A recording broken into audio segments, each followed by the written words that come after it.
Hey Anna, welcome back. Today we have a very important question. Are you ready? Always ready, Jake. What's the question? All right.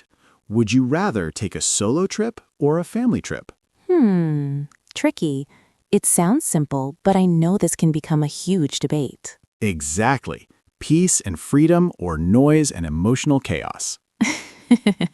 Emotional chaos with love, of course. True. Nothing says holiday fun like 6 people, 4 suitcases, and someone saying, "This is not the road I told you to take." Solo trips feel like freedom. Family trips feel complicated. Right. Solo trip says, "I'm in control." Family trip says, "Where's the charger and who packed the snacks?" Every family trip has a travel manager, And usually that travel manager is mom or dad. or an uncle, or a cousin. Basically, one person suddenly has all the power at the airport. True, but let's not forget that solo trips have their drama too. Oh yes, solo travel starts with confidence. You feel independent, very cool energy. But 1 hour later, you're standing at the wrong train station, low battery, pretending not to panic. Freedom is beautiful until Google Maps becomes mysterious. Very mysterious. So yes, this question is fun, but also deep. Solo trips and family trips aren't just about travel. They're about the kind of moments we want to experience. Some people want quiet, slow walks. Others want food, noise, laughter, stories, maybe even small arguments for tradition. Exactly. And today we'll explore that. Let's start with solo trips. What's the best thing about them? Freedom. You wake up when you want, eat when you want, walk where you want. Your time is completely yours. No committee, no vote, no "are you sure" every 5 minutes? Exactly. Solo trips can feel very spontaneous. Spontaneous means Something happens naturally without too much planning. You just follow your mood. like seeing a quiet street, thinking, "Wow, let's go there," and just walking. Yes, or passing a small cafe and deciding, this is breakfast today. No debate, no 5 other options to check. That sounds relaxing, but also risky? True. Freedom comes with responsibility. You're the CEO, planner, navigator, and sometimes the confused tourist with 4% battery. Classic. But that also builds confidence, quiet confidence. Explain quiet confidence. Not loud, look at me kind, but small, real confidence. You solve little problems by yourself. Wrong train, lost directions, menu you don't understand.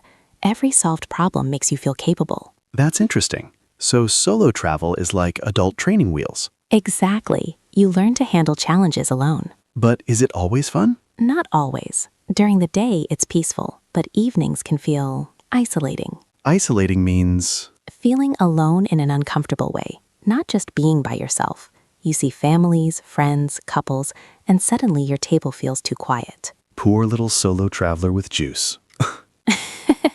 But that teaches something too. You learn what kind of company you miss, what warmth matters. That's deep. All right, family trips. What's the biggest difference? With family, you almost never get silence. You get sound effects. True. Family trips are sweet, funny, tiring, and chaotic, sometimes all in 1 hour. Yes, and compromise is everywhere. Compromise? That's when you find a middle solution, right? Yes, nobody gets exactly what they want, but everyone gives a little so the group can move forward. So one day museum, next day beach. Or arguing for 40 minutes about which restaurant to go. Classic. But family trips are also human. You notice differences, relationships, habits. They teach care. Considerate, right? Yes, considerate means thinking about others' needs. Family travel teaches that. I see. Solo travel asks, what do I feel like doing? Family travel asks, what does everyone need right now? Perfectly said. What about memories? How do they differ? Solo trips create private, deep memories. Quiet walks, beautiful streets, inner feelings you can't explain fully. Family trips? Shared stories, strong, funny, chaotic stories, like Dad forgot the charger, or we argued for 40 minutes about lunch.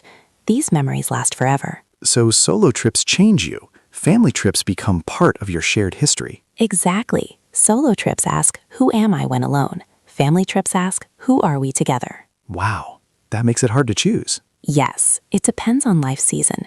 Sometimes you need peace, sometimes laughter, sometimes both. Strike a balance. That's important. Solo trip is like a deep breath. Family trip is like a full dinner table. One gives air, one gives warmth. Both matter. Right. And maybe the real question is, what does my heart need right now? Space or people? And maybe Do I have the energy to negotiate with 7 relatives today? Exactly. That's the honesty of travel. So, summary time. Solo trips, freedom, quiet confidence, spontaneous. Family trips, compromise, considerate, shared memories, chaos. Beautifully summarized.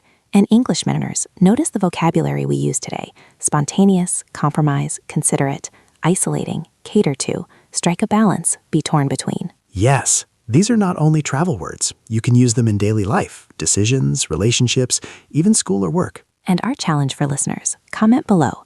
Would you rather take a solo trip or a family trip, and why? Short answer or long story, both are fine. Maybe you choose solo trips for freedom, or family trips for memories and stories, or family trips but not too long. Very fair, very human. So, what about you, Jake? Solo or family? Honestly, torn between. I want freedom, but I also love chaos and laughter with family. Perfect answer. Some days freedom, some days chaos. That's life. And English learners, that's okay too.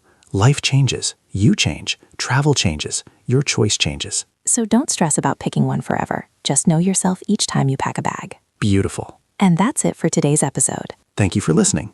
Don't forget to like, subscribe, and comment below about your travel choice. This is Anna. And Jake. And you've been listening to the English Leap Podcast. Bye.